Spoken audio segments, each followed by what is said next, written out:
as a soldier or a first responder, you don't know when your major performances are going to come up.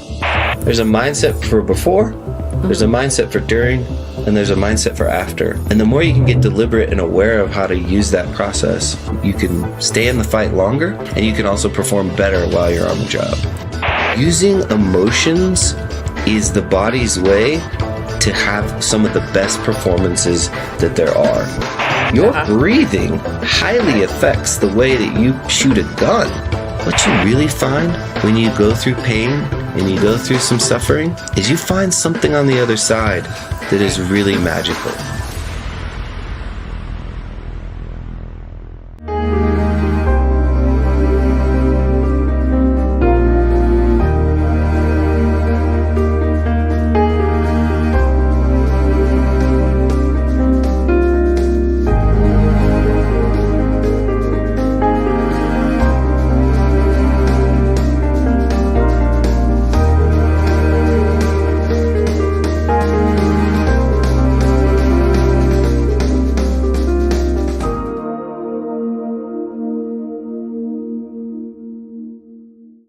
Welcome to this episode of Responder Resilience, along with my co-host, Dr. Stacy Raymond. I'm David Dashinger.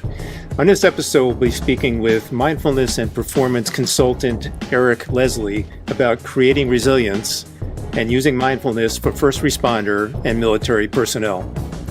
If you like what we're doing, please subscribe on our YouTube channel, Responder Resilience. We're also on Facebook, Responder Wellness Inc. We're on all the podcast platforms, Apple, Spotify, and we're on bbsradio.com. Our website is respondertv.com with guest information and all the past episodes. We'll be back to speak with Erik right after this. In this family, more of us die by our own hands than by the hazards of the job. In this family, up to a quarter of 911 dispatchers have symptoms of PTSD.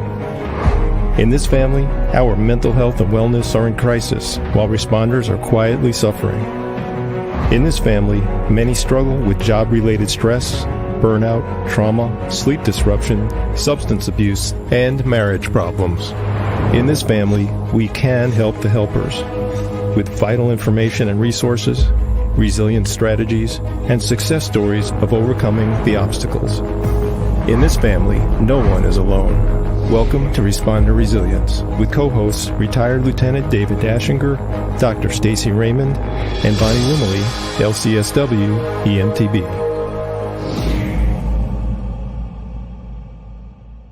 We'd like to welcome our guest today, Erik Leslie from Modern Mindfulness, and we'll give you a little bit of background on Erik.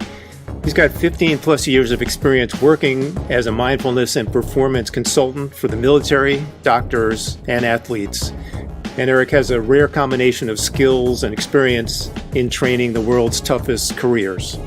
He's a certified teacher from UMass Medical School in Mindfulness Based Stress Reduction and received a master's degree from the University of Denver. As co-founder and lead teacher of Modern Mindfulness, Erik works with individuals and organizations to heal unhealthy stress, reduce anxiety and burnout, to unlock a happier, more productive life, both on and off the clock. He's designed mindfulness and performance courses for Special Forces and Apache Pilots, as well as several hospital clinics. Currently, Erik teaches many top mindfulness teachers on how to build a mindfulness business, deepen their practice, and offer some of the best training for their clients. Welcome to Responder Resilience, Erik. Yeah, how's it going? Thanks for having me. It's our pleasure. Yeah. Awesome videos, to begin this. I mean, the work you guys are doing is amazing. So I'm very excited to be a part of it and to share some of my experiences. Excellent. Yeah. Well, I have a question right off the bat, because I noticed that your company is called Modern Mindfulness. And so I'd like to know, how does that differ from traditional mindfulness? Yeah, that's a great question. Let's dive right into that. So modern mindfulness is really stems from psychology in a lot of ways, in my opinion. I'm a sports psychologist or a performance psychologist. And we'll get into a little bit of what that is in a second. But what we really found, and especially with my work in the military, is that in performance psychology, there are lots of different skills that you could develop: focus, imagery, confidence, building your confidence, really building better thoughts for yourself. And all of those impact resilience and performance. But what we found is that you could teach all of those skills. And if you teach all of them and add them up, it wouldn't do as much good, or the client wouldn't get as much from it unless we taught something like mindfulness. And that's what it's called in psychology. It's the third wave of cognitive behavioral therapy that is emerging. And so for me, I felt like if I didn't teach that, then it was unethical to teach it, because the research was pointing to it in such a major way. And to be honest with you, way before the research, I was the client. I had a form of PTSD, and I didn't know how to deal with it. And I read a magazine called Time. You ever heard of it?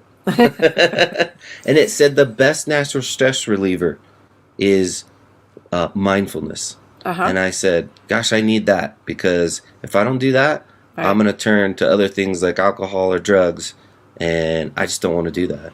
So I turned to mindfulness, and it helped change my life. So you touched on this a little bit, and I want to say I recently heard about Michael Phelps in his preparation for all his Olympic gold medals. He did an amazing amount of what I would call mindful preparation and visualization. So, Erik, in your work with military and first responders, do you view them as athletes that you're coaching, or how do you view them, and what kinds of tools do you give them to do their extreme jobs? Yeah, first of all, I definitely viewed them similar to an athlete. They are not quite like an athlete in some ways. There's unique challenges that will come to military or first responder. One of those, among many, but one of them is the fact that you don't know, as a soldier or a first responder, you don't know when your major performances are going to come up. You might have one come up in the first part of the day, and then in the middle of the day, and then at the end of the day. It's not like an event that's scheduled on the Olympic, program type thing. Right. You know you're going to be performing in this 3 or 4 hours as an athlete, so you can kind of get up for that. So that's unique to first responders or even military. So you need to train in that way. And especially the military was really good at the physical training. But many times I would say, how much of your job is physical? And how much of your job is mental? And I never got anybody to say that their job was less than 50% mental.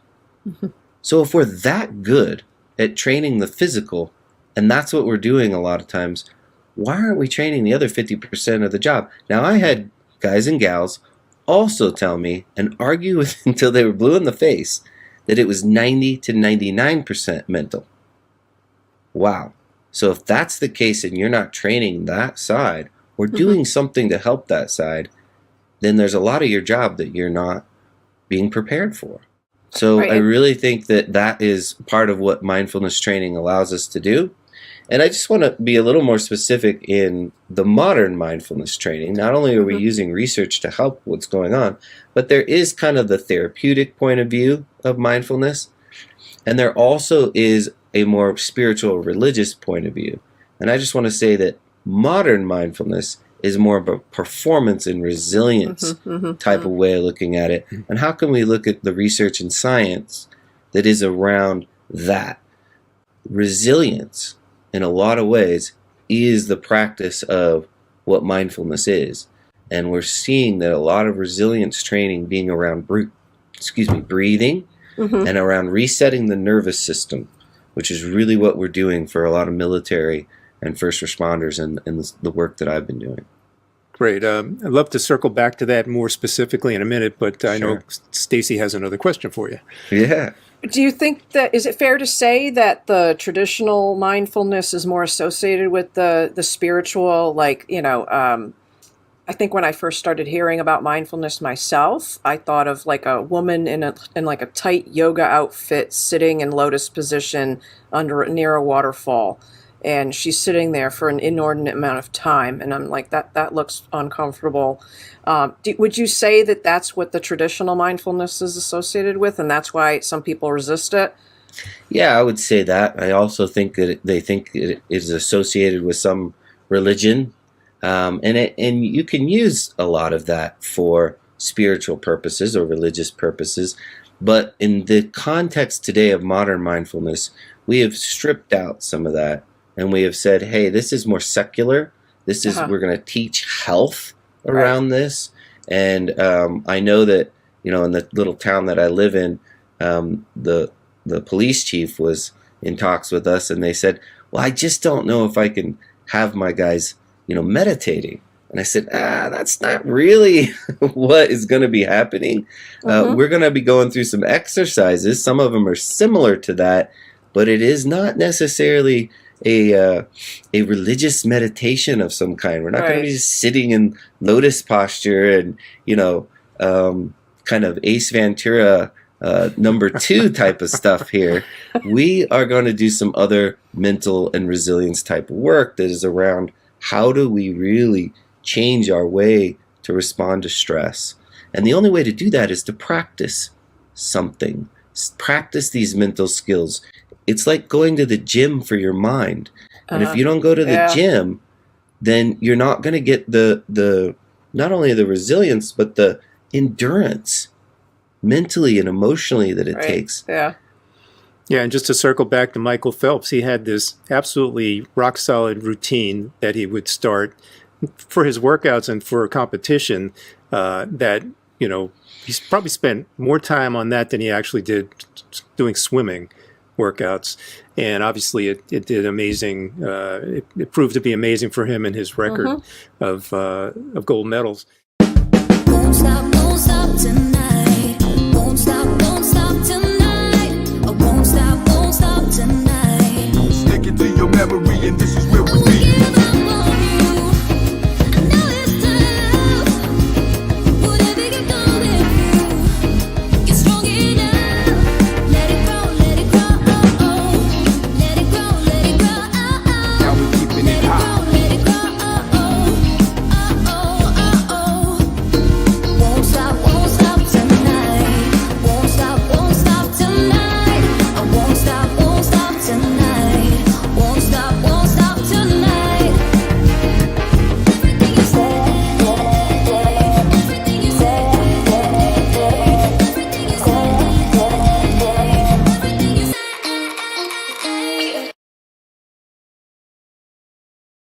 Erik, I think what's important that you're talking about is that kind of reframing meditation and mindfulness with some different terminology. And I'd love for you to talk about that a little bit. When you're working with the military or first responders, what are some of the terms that you use that are a little different from the, let's say, woo-woo terms that you'd associate with meditation and mindfulness? Yeah. So a lot of times it would be mental fitness is a good one. Just deliberate breathing, tactical breathing. How do you really make that? And a lot of times guys would say, well, I use some tactical breathing. That's good. But are we using it in a way that really can help the nervous system overcome what's happening and change our heart rate? So, 30 years ago, something like that, we didn't really know that through breathing, you could start to change your heart rate and your heart rhythms. This affects the nervous system. Right. The parasympathetic and the sympathetic nervous system. The parasympathetic is the brake, and the sympathetic nervous system is the gas. And if we're always on the gas and we don't put on the brakes every now and then, or at least strategically, your system is going to get overwhelmed, and you're not going to be able to handle stress in a way, or at least with the body, and you're going to start to experience burnout. So we need to be very deliberate in some of the ways that we use these breathing techniques. And emotions.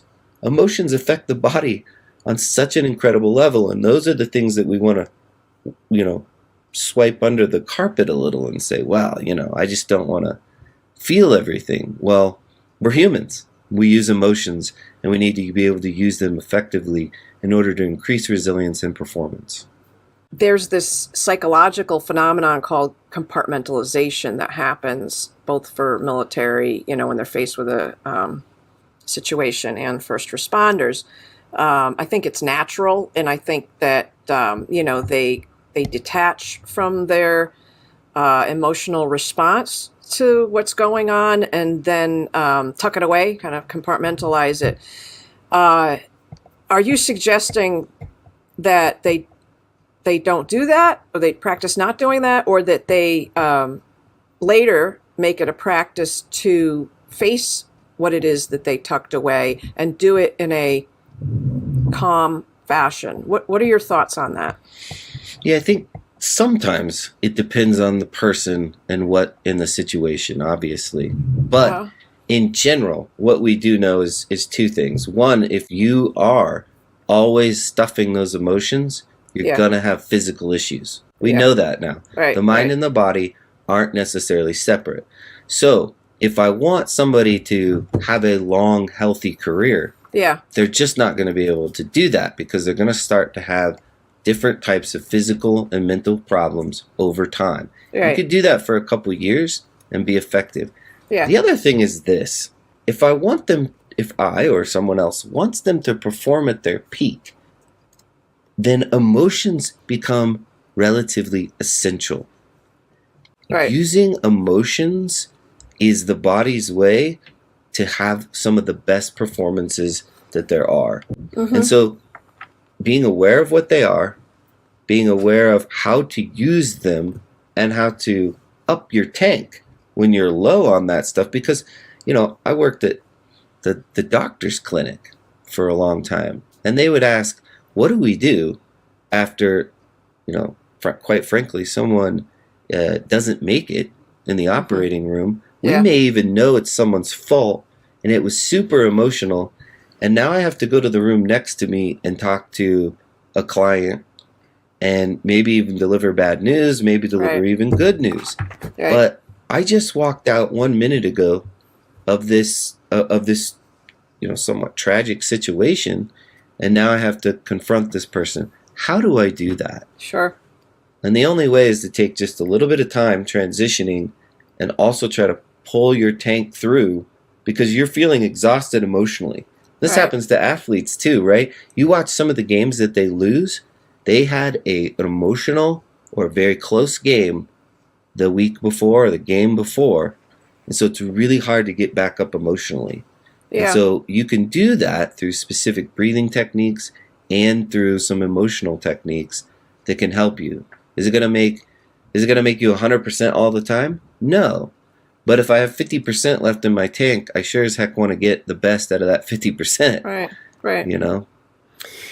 And to your point, Erik, because first responders are often going to a traumatic, tragic incident, could be a fatal car wreck, say, and once they clear that scene, they may be moving on to the next call and the next call and the next call. So they basically have to be able to reset to be able to, do their job effectively for 24, 12 hours, whatever their shift is. Mm-hmm. So what are some practical ways that a responder can make that transition from a very difficult call and then kind of reset, get back into being able to help other people?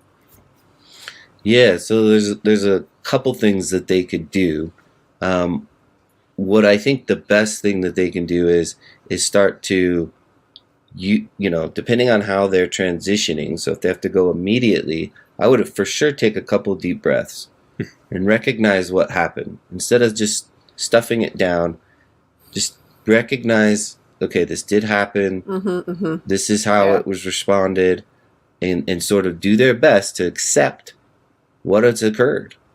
And then start to tell themselves how they'd like to respond to either the next situation or what's currently happening in their bodies and in mentally what's going on. So there's a process of kind of processing through what just happened, mm-hmm. and then deliberately transitioning to the next thing that they got to go to. And instead, what may happen is that we just stuff that down. We don't think about it. We don't process through it.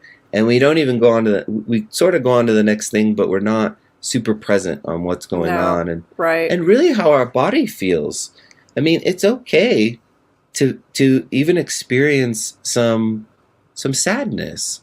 It's okay, and to feel some of that.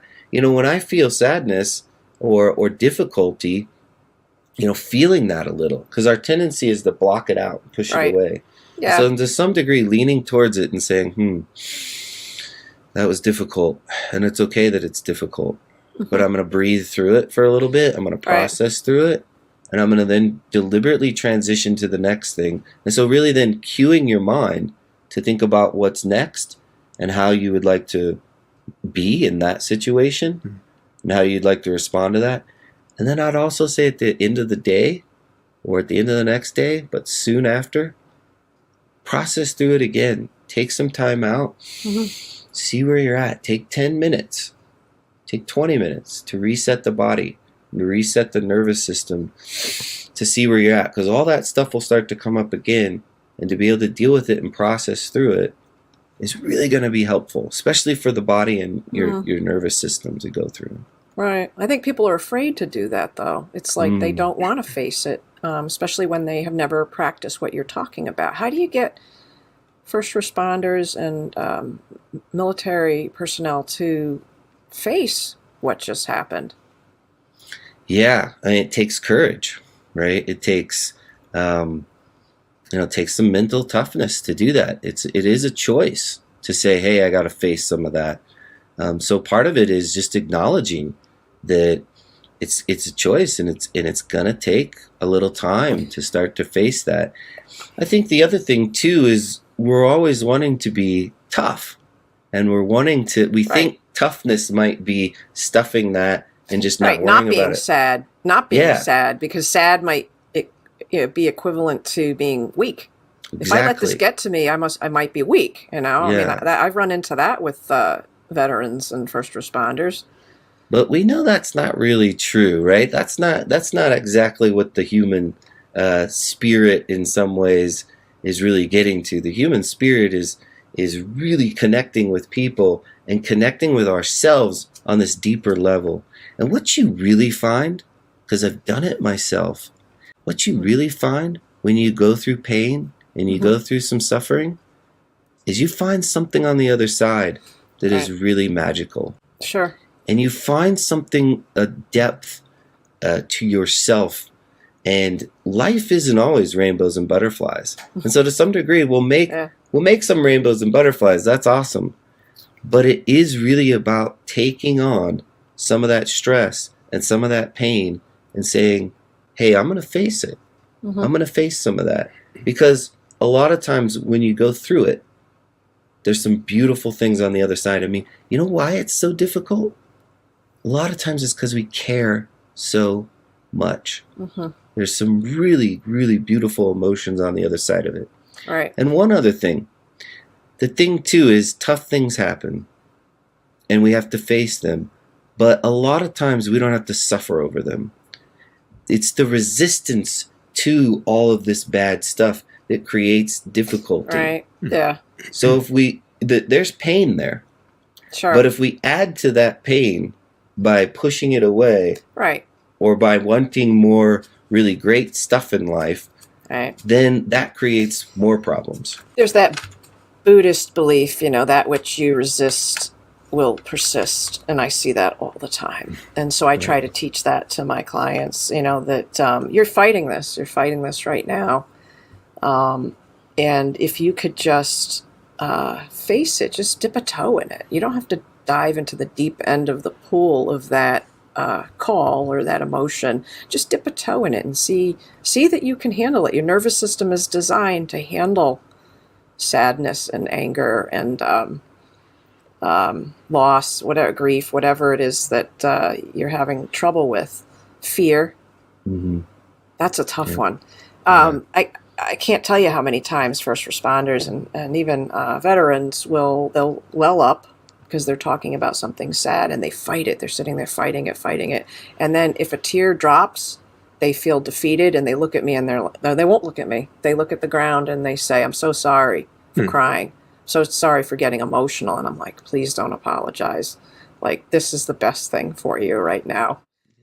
How beautiful is it, though, that they're out there doing that, they're taking care of us in society, and sometimes Right. seeing the worst of it. Sure. But then also being able to say that's so beautiful that they get to go through kind of the side that says, hey, you have to go through your mental side because you're really helping society in some ways. I mean, because you do the job that you do, you Right. also need the support here in this way, because Yeah. you're seeing the worst of everything. And Sure. thank God that there's somebody out there willing to do this. I mean, Yeah, and I think the thought process, at least what I had as a first responder, was, we got to keep it together so we can help all these other people who are having this emergency. Yeah. We can't stop and hug each other or start, crying or sobbing. We really have to be. Right. We have to be able to be totally present in that moment to do the job, and then there's another job after that. And typically, coming back to the firehouse, there's not like a kumbaya, sitting around the table sharing our emotions or feelings. It's like, a lot of it's just laughter, black humor, Yeah. ball breaking. It doesn't really exist that often in the fire culture. But I think that the conversations like this that we're having starting to open doors to be able to see that there's other possibilities to do things a little different, and that it's not a sign of weakness to have an emotion. In fact, Right. it's healthy. Absolutely. There's books out there saying that when we repress emotions, we're setting ourselves up for major disease like cancer and other really serious Absolutely. illnesses. So It's got to come out somewhere. Yeah. And if it's pent up emotionally, it's going to manifest physically. Like I see that all the time.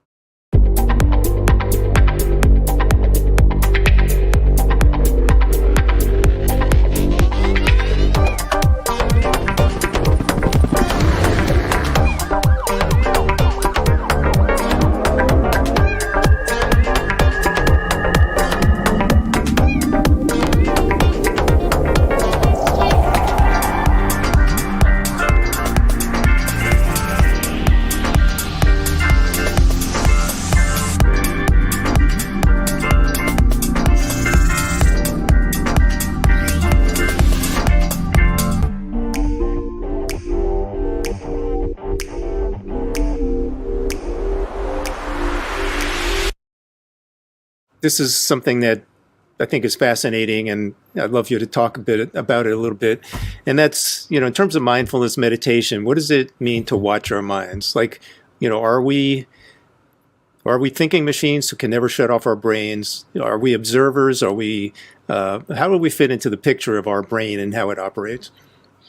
Yeah, and I think this is really what the invitation into mindfulness is why don't we sit back and watch how this wonderful, you could say machine, I think it's much more than just a machine, obviously, but let's see how this magnificent part of our body works. A lot of times we are not aware of the thoughts coming in and going out, and that's a problem. We have to become aware first of how the mind works and what it does. And it's a very powerful thing to use. But at the end of the day, we're not our thoughts and we're not our minds. And so we just want to be aware of the thoughts that are coming in. And you can get to a point where you kind of step back from those thoughts and kind of watch them come up and arise. And they'll stay for a while. And then they will fade away, or they'll fade into another thought. And so how do thoughts even look? How do they come up in the mind, in the brain? What do they look like to you? And so I would encourage you to go find out what that looks like. Now, I'll give you a little bit of the answer. Typically, they're images for people. It's like a video or like a movie almost in the mind. And so once we even discover some of that, now we can work with it more. Now we can kind of see, hey, what are the characteristics of this mind? And how do I then learn to not necessarily control it? Because that mind can be crazy. It's hard to control. I've been trying to do that for 21 years. But a lot of times we can slow it. We can slow it down. And a lot of times through our breathing, that also affects the thoughts that are coming in. So when we slow our breathing, there is some research that indicates then our thoughts start to slow a little as well. Right. Now, you can get to a point, if you do really practice this, where the thoughts start to get so, they're not coming up hardly at all anymore. They're starting to really fade. They're there. You know, you can think if you want to. It's not like you don't have control of it. It's just that there's some calm. Mm-hmm. There's some silence.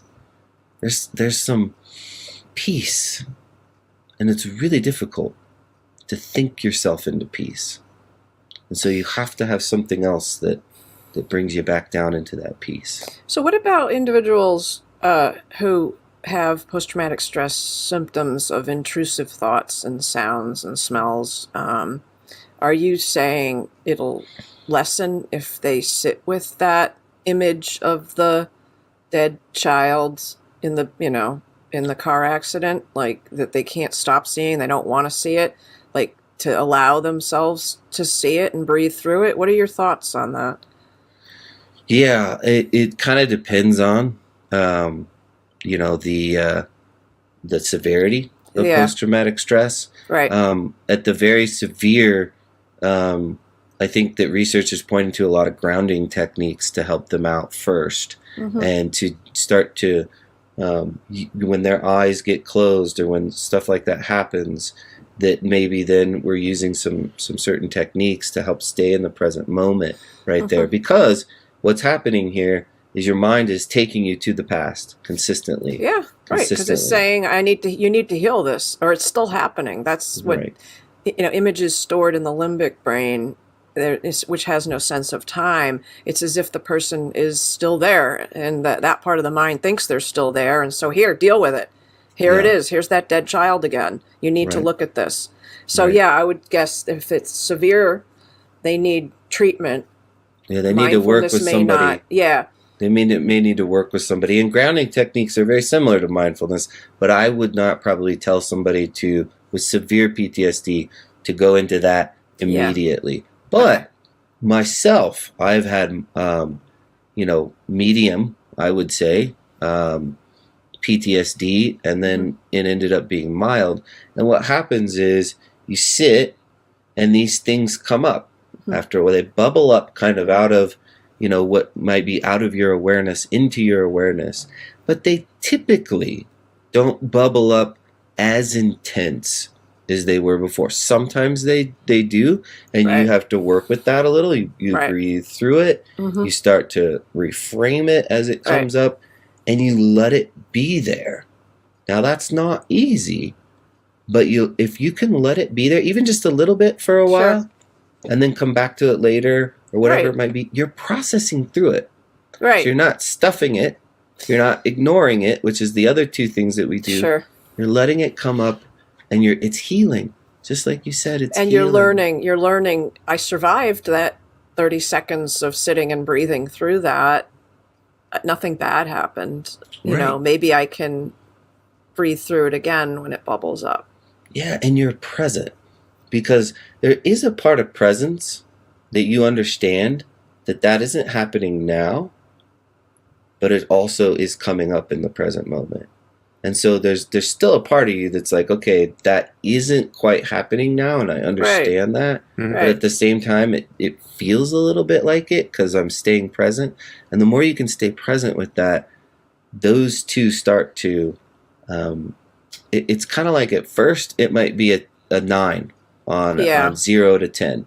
Yeah. But then the next time it comes up, it's like a 7 or an 8. Right. And you help it be there. And then the next time, and then all of a sudden it's like a 1 or a 2. And then that bleeds into your day. And it might still come up from time to time, but it comes up as a 2, not as an 8 or a 9, or even sometimes a 10. Sure. And because you've dealt with it, because you've processed through it. And so it's a crazy characteristic of the mind. You're programming it to be in the present moment more, and so it doesn't get as affected by the past or the imagination of the future. It's good to kind of plan for the future. It's not good to live in the future because we can't. It's difficult. We could try. Right. At the end of the day, the present is the only moment that actually exists for us, that we have any influence on. And so that's what you would call watching the mind. Is that sort of what that concept is about? Yeah, be present and see how the mind works, right? And I think that is all mindfulness in some ways is about. It's a philosophy of how does our minds work? And Getting at the to know deepest your level. mind. Yeah, getting to know your mind. A lot of people that I work with hate their mind. They're like, I wish I could just shut it off. Yeah. Yeah. You know, I just need to go to sleep, or I could just get drunk, and then I don't have to deal with whatever it's doing because it's just, I can't stand it. I've had people say that. So. Yeah. Well, in part, that's part of what the research is showing. You know, they thought in the neuroscience part of this is they thought, oh, there'll be other areas of the brain that light up when you're meditating. And sometimes that's the case, but typically a lot of it is getting it shut down, especially the prefrontal cortex, which is where we do a lot of the thinking. Mm-hmm. So I have this great, picture. Fortunately, I didn't bring it with me, but it's where just in a couple seconds, I went into a meditative state, and you could see my whole frontal lobe is shut down. And it's kind of a nice little circle around that frontal lobe. And so you can learn how to do more of that or shut down some of those brainwave functions, and that will help. It'll also open up other parts of the brain. But yeah, it doesn't happen immediately. I think, a lot of military personnel would tell me, I can't do this because we did this for 5 minutes. And I mean, my mind was crazy. I mean, so this just doesn't work for me. And it was like, well, wait a minute. Were you able to see some of that and then come back to your breath? Well, yeah, sure I was.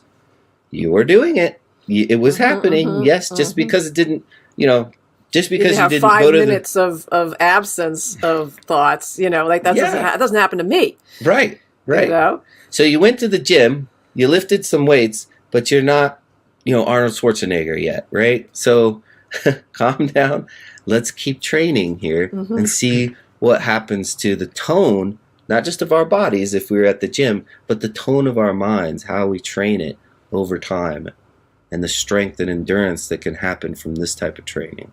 All right. So like physical fitness, it's a practice that improves over time with consistency and putting some time in on a regular basis. Yeah, definitely. And you got to keep up with it too. It's similar like with the soldiers, and oftentimes even like the SWAT teams that we worked with and stuff like that. The other thing is, if you don't go to the range, what happens? You start to lose that skill. Yeah. And mindfulness is somewhat similar to that. You will retain, research indicates we'll retain some of it over time, but we do need to keep practicing. And this is like going to the gym. If we don't go to the gym, if we go to the gym once every 3 months, that's helpful, but it's not that helpful. If we go 3 times a week, though, that starts to become pretty dang helpful. Fairfield County Trauma Response Team is a nonprofit alliance of mental health professionals dedicated to helping first responders heal from trauma, tragedy, and stress. We help as they manage community crises and the everyday demands of ensuring public health and safety. Established in 2011, FCTRT was formed in response to a call for emotional help from the Stamford Fire Department after a traumatic fatal fire. Less than a year later, the Sandy Hook Elementary School shooting occurred, and members again served the first responder community. Most recently, COVID-19 created a need for our support. We provide free educational presentations, pro bono sessions to deal with community disasters, and an extensive referral service to trauma-informed psychotherapists. If you're a responder in Fairfield County and need help dealing with duty-related stress, please reach out to us so you can continue to do the job you love. Visit our website at fctrt.org or find us on Instagram at Fairfield County TRT.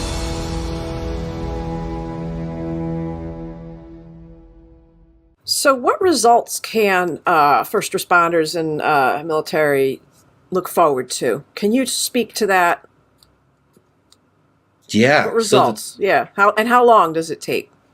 Yeah. So crazy enough, we've done some research in this in the military, and what I found is that sometimes it could be as little as just 20 minutes. Now, I don't know because I didn't do enough studies there. Any good scientist will probably say that. However, it does look like we had some scales in really looking at some mindfulness and performance and resilience that those were going up in just as little as 20 minutes. Not one time, broken up over time. And so we were working with Apache helicopter pilots, and they don't have a lot of time.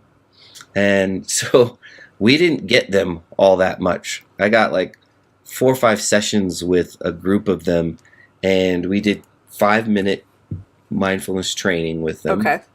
And then I added that up over time, and I compared it to 30 hours that I was giving another group, in the military that we had. It was actually a Mindfulness Based Stress Reduction group. And their scales went up anywhere from 18 to 22%, the 30-hour group, and the 20-minute group went up 4% compared to 18 to 22 in 20 minutes. Wow. And so that was crazy. Now that was just one program. Yeah. But we had another that we gave 60 minutes to, not 20, and they went up 7%. So they went up a little higher. So that gave us some indication that even some smaller practices of this can really help. Now, the other thing that we've seen, and we've seen this time and time again, is that performance goes up, morale tends to go up. Now, we were also training some, mindfulness is kind of the base of what we do, and then we have some leadership training. We have some other skills that we might add to it, some coaching around how do they use their mind. For example, if you're aware of your mind and you want to regulate some of your performance, how can you do that with your thoughts and emotions as you go into, let's say, clear a room, or you go into a difficult situation, when you're a police officer, or when you're a first responder, that there might be a difficult situation. How do you kind of prime yourself to go into that space? And there's certain different mental skills you can use to kind of prime yourself before and after. Because if there's a performance coming up, there's a mindset for before, there's a mindset for during, and there's a mindset for after. And the more you can get deliberate and aware of how to use that process, you can stay in the fight longer, and you can also perform better while you're on the job. Right. So it's great. I like that it's offline and also online. You can be performing these things in advance, before or after, but also it sounds like you can be using some of these techniques on the job, so to speak, in the midst of responding or perhaps preparing for your response as a helicopter pilot, or as a police officer, as an EMT paramedic, as a firefighter. What are some of the ways that responders can get started on the path if they're interested in having a practice of mindfulness? Yeah. Or a practice just of really breathing, and a practice of really learning to set their nervous system. I think I would first find some guided meditations that could really help. You could call them meditations. I think just guiding practices that could help us to calm our mind. So the first thing you really want to do is have a focus point. Typically that's the breath, because then the breath is the bridge between the mind and the body. And so really learning how to use your breath and breathe, it affects so much of our body. We don't even understand how much that is. Got my mother here in the background. Just comes in. Hi, Mom. Hi, Mom. Goodness sakes. Just breathe your way through that. Just breathe my way through that. So lovely to have her, though. So what we really want to do is learn how our breathing affects the body. And that does take a little bit of time. But I would really encourage them to you could start with 2 minutes, and then maybe 5, and then maybe 10. And to be honest with you, let's not worry about getting to 20 or 30 right now. Let's just sit with that 10 for a while if you haven't done this before. Now, if you've done some of this, or you're really ready for more of this, sure. Go to 10 to 20, maybe even 30 minutes. Because 20 to 30 minutes is where really deep stuff can start to happen. And we're talking, usually a day or every other day. But that's where you can really start to start to really influence the nervous system. But I would just say start with 5 minutes, because if you learn how your breathing affects things, and Right. for the military, this was, or even police, this is huge, because you're using it to shoot. Your breathing highly affects the way that you shoot a gun and Right. how well you shoot that gun. Right. And Muscle also muscle Yeah. tension, blood pressure. blood pressure, Your sleep will improve. your mental sleep clarity. improves. Oh, it's huge, huge. That's actually the first thing that we always hear is my sleep is improved. They might not talk about the focus, or I don't know, my mind's still crazy, but my sleep improves. Now Right. here's the crazy thing. We used to tell the soldiers this too, is the one thing I can't train you to get better at or more of, you have to get enough sleep.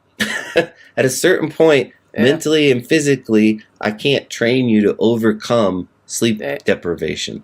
I can only train you to get more sleep or to help your sleep a little bit more. So, a lot of times they used to go out into the field and they get 3 hours of sleep. And then they say, well, why are we performing bad 2 weeks into this thing? Well, you've had an average of 3 hours of sleep for 2 weeks.